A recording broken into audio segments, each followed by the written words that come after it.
guys, welcome back to my channel. Welcome back to another video. Today I'm doing a foundation review of the newest foundation from Charlotte Tilbury. It's the Charlotte Beautiful Skin Foundation. As always, I will have timestamps down below if you'd like to skip ahead. I'll be showing you application, before and after, how it looks in flash photo, how it looks in natural light, and of course wear it throughout the entire day so I can show you how it looks at the end of the day. If you enjoy these videos, be sure to subscribe and let me know what foundations you would like me to review next, but let's go ahead and get started. So if you're not familiar with this foundation, it retails for $55 Canadian, $44 American. You are getting a full fluid ounce in here, which is about the average size of a foundation. As usual with Charlotte Tilbury, they make some of the best packaging ever. I've got a bunch of Charlotte products out to use today actually, and they just look so pretty together. But really, really nice packaging. It isn't clear from what I gather. Like, I'm almost positive this is like a kind of a colored, I'm going to call it overcoat, because you can kind of see where the line ends, so you're not exactly able to get to see the shade in there. I'm wearing 9 Neutral. I did review the Airbrush Flawless Finish Foundation. I'm pretty sure I wore 9 Cool in that. I do have them here to swatch to compare, but that is what the packaging looks like, and a really nice pump on there, which I appreciate. It says it's for your best healthy looking skin every day, claims to be long wearing, medium coverage, and natural finish. It also has hyaluronic acid in there, best for dry combo normal skin. I'm probably in the normal combo range right now, and cruelty free as well. Let me just swatch it next to the other shades. I'll also include right now, initially I had purchased 8 Neutral, and that definitely looked more yellow and more beige on me. But let me swatch it here next to the other shades that I have, just to give you an idea. I don't know why I didn't watch my own foundation review to see what shade I bought, but as soon as it launched, I got on Sephora and purchased it. I do find that the neutrals, they do look kind of yellow in my opinion. And the cools are more peachy, which tend to be a better match for me. But anyways, if you can see here at the top is Airbrush Flawless Finish in 9 Cool, then here is the Beautiful Skin in 9 Neutral, and then the Airbrush Flawless Finish again in 10 Cool. So I'm going to go ahead and take out 1 pump onto my hand at first. I'm using this Refi, I forget what they call this brush, but you could totally use a sponge with this as well. One thing I will say that I noticed about this foundation right off the bat, oh, also it has 30 shades, which I think is good, and it says it's like a skincare infused foundation.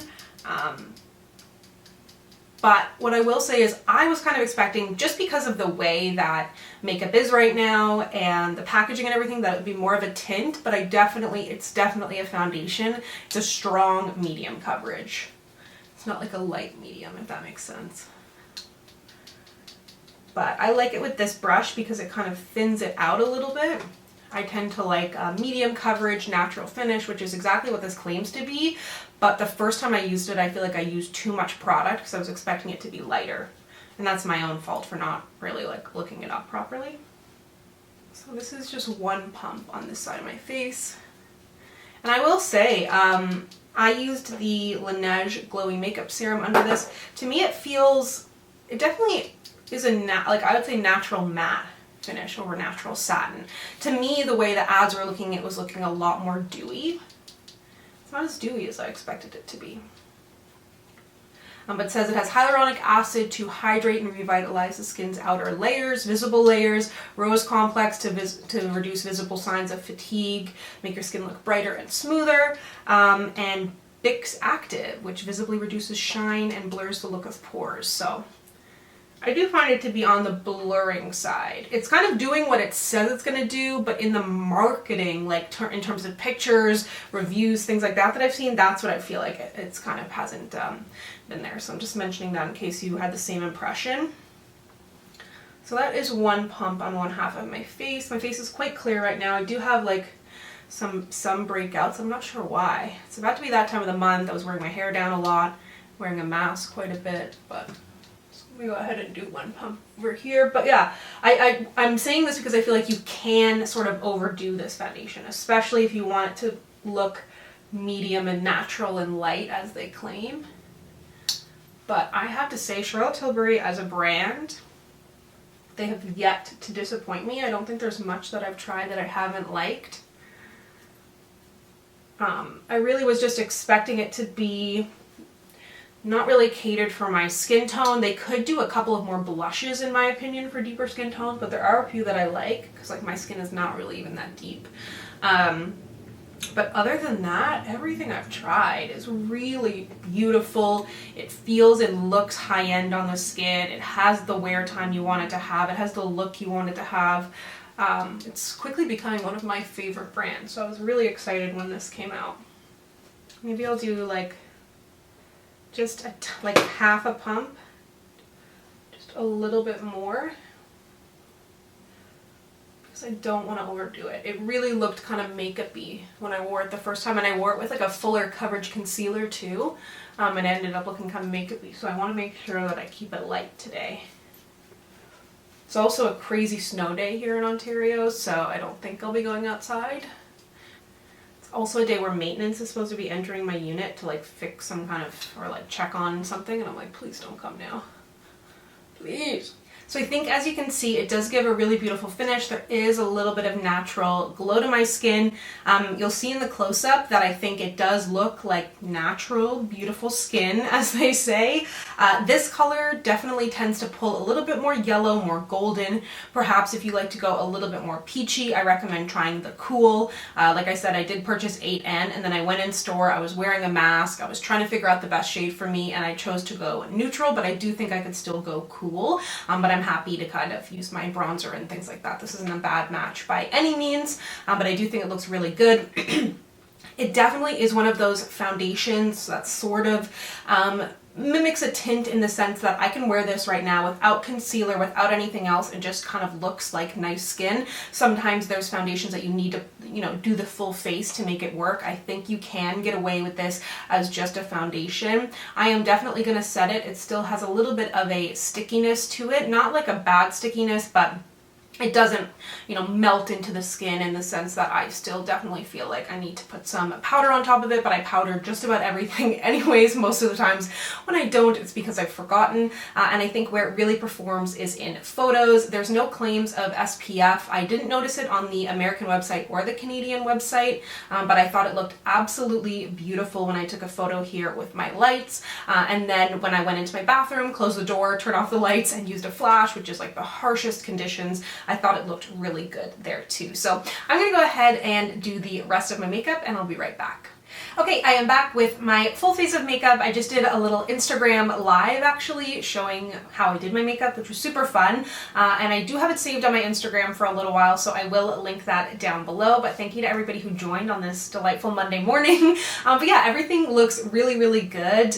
Normally this is where I talk about the flash photos and stuff, but I realized I already did that. This is my first foundation review back in a little while, so I'm a bit out of order, but I do think things look really nice. The one thing I definitely want to point out to you is you can use too much of this foundation, in my opinion, if you're trying to really get that medium, natural, glowy look out of it. I am wearing a lot of Charlotte Tilbury products today. I will have it all linked down below, but you don't need to use all Charlotte Tilbury. I've tested it out with other products as well. I just wanted to get out all the pretty rose gold stuff today. So I'm going to go ahead and wear this for a few hours, and I will check back with you in some natural light.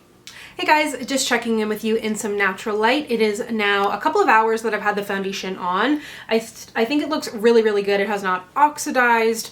My blush, bronzer, everything still looks to be really nicely in place. I will say my oils are pushing through a little bit. I'm nowhere near as oily as I used to be, but what I will say is happening is it's starting to feel a smidge bit heavier, and I feel like my pores are kind of showing. The blur effect is not there as much.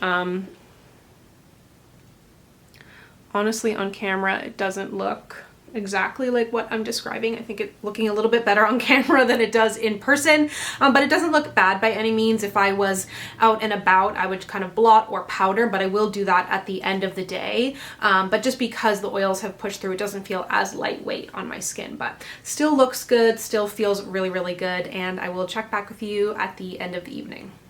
Okay, it is the end of my makeup day. I'm going to do a little bit of blotting and powdering just to show you how it holds up, but otherwise I think it looks really good. I think the really sort of impactful thing for me is how bright my blush still looks, and how my makeup has really stayed in place, no oxidization or slipping around. I've been kind of editing on my phone and on my computer all day, so spending a lot of time touching my face. I noticed maybe a little bit of wear, but otherwise I think it looks really good. Let me just take, these are the NYX, whatever these, Fresh Face Blotting Powder Papers. Wow. Just because I think also like it's kind of a realistic way to look at the foundation. Blotting is not necessarily the most pleasant thing to look at, but here we are. Trying to see if I'm losing any coverage in the process. Maybe a little bit. Picking up a bit. I would say honestly, if you have super oily skin, this may be a little bit too dewy and oily for you. I did only use the Charlotte Tilbury powder today. I found when I used my Too Faced powder over it, it definitely held up better, the powder foundation. But now that I blotted and powdered, I think it looks really good. It feels good. But as the oils come through, as I mentioned in my midday check-in, it does start to feel not heavy, but definitely not as light. And I would say even on initial application, and that's my own sort of expectation going into it, that it was going to feel super lightweight. It doesn't feel really heavy, but it doesn't feel as light as a tint to me. So I think it's really nice. I can't exactly compare it to the Airbrush Flawless Finish because it's been a while since I've worn that, but I will link that review down below. If you can get a sample in store, I always encourage that. But if you're looking for something that is easy to blend, sort of medium to buildable coverage, and you tend to like Charlotte Tilbury products, I do recommend trying this, but it isn't like the absolute standout runaway, oh my god, I'm absolutely obsessed with it foundation, maybe as I continue to wear it a little bit more, but I am enjoying it. So thank you so much for watching. If you'd like to connect with me, you can find me on Instagram, Twitter, and Facebook at SamanthaJaneYT, and I'll see you guys next time. Bye!